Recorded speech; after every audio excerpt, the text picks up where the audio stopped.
Welcome sa Dries TV. Kung interesado ka sa ganitong news, huwag kalimutang isubscribe ang ating YouTube channel. Maraming salamat!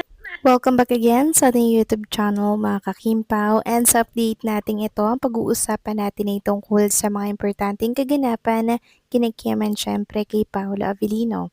Pero bago po ang lahat, maraming salamat sa inyong patuloy na pag-support at pagsubaybay sa mga daily update natin. Kaya naman bilang pasalamat, narito po ang isang napili kong komento patungkol ito sa naging previous update. Mula ito kay Ginang Norma Dayag. Sabi niya, Trace TV to all KP fans, don't get me wrong, I am not a basher of KP. But I agree to Dionisia Talian if that will because that there is one-sided affair, then Kimi please feel free to feel again if you are really loved by Paulo. Cause you are the only one who feels. Or just feel it by you that he is just riding on your popularity. To all KP fans, as a mother, you can feel the veins again if Kimi will be used again to achieve popularity.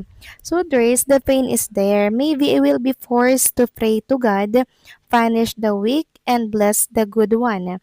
Sorry, Paula's fans, even before Kimmers ako, but learn to ship to KP cause kung sino ang mahal ni Kimi, mahal ko na rin. God bless KP and also those legit Kimmers, fans, bloggers, seniors, and the Aki.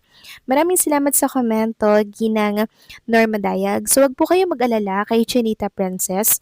Kasi si Kim Chu once po na naramdaman niya mga Kimpaw na parang sinasakyan lang yung kasikatan niya, 'di ba? Parang ginagamit lang siya.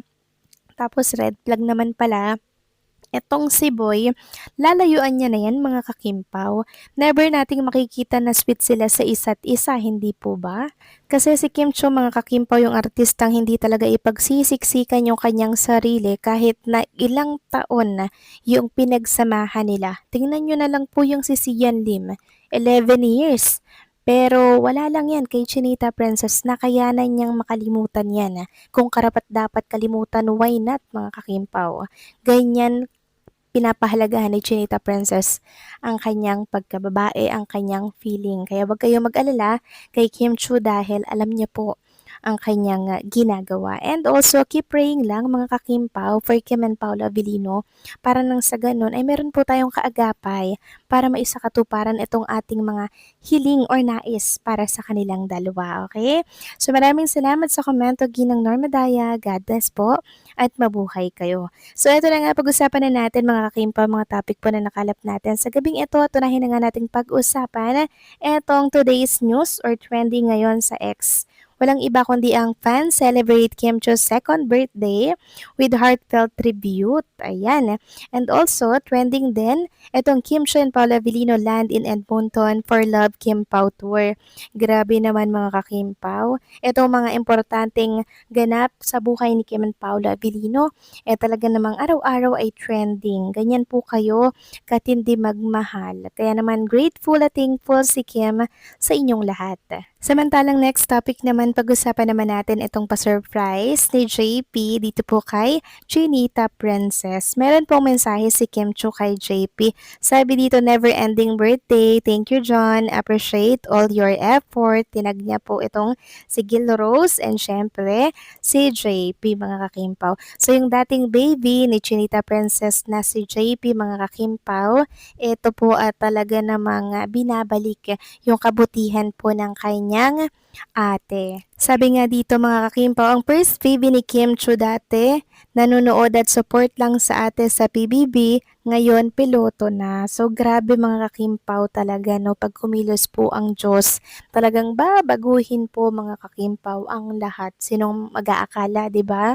Isang Chinita Princess pala ang makakapagpabago po ng buhay ng kanyang pamilya at ngayon tinitingala na po talaga, iniidolo na po ng lahat at isa talaga sa mga artista na nagniningning dito sa showbiz industry. Samantalang next topic naman, meron pong pagbati rin si DJ Marlino kay Chinita Princess. Sabi nga dito, Happy birthday Kim! Glad I got to celebrate with you.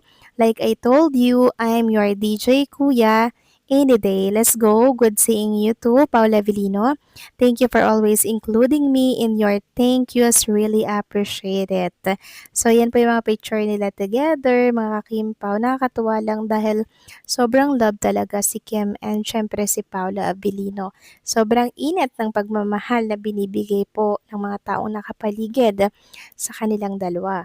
Samantalang next topic naman, pag-usapan naman natin ang tungkol po dito mga kakimpaw sa balita na naman na nabasa ko ngayon sa mundo ng social media, ayan, 41 minutes ago pa lang na screenshot na natin. So, credit po sa nag-post or sa owner ng naturang post na to mula kay si Kikay. Sabi niya, spotted daw sa airport ang ilang kapatid ni Paulo. Totoo nga ang chika na manonood ang buong family. Nag-uumapaw na saya, alam naman natin noong lumabas ang unang movie ng Kim Pao, hindi pinalagpas ng family ni Paulo. Nanood talaga sila, gustong-gusto kasi nila si Kimi para sa kapatid. Matutupad na finally Kim Pao Road to Forever na. Then mababasa dito, balita namin pati mga kapatid ni Paulo dumating na sa Canada, spotted sila sa airport presence sa World Tour. Napaka-supportive nila sa couple. So, sana totoo to mga kakimpaw, no? Na nandoon nga po ang family ni Paulo Abilino. Kasi, syempre, masaya tayo mga kakimpaw dahil talaga namang all out support ang pamilya po ni Paula Abilino kay Chinita Princess. Ganun din syempre kay Paula Abilino.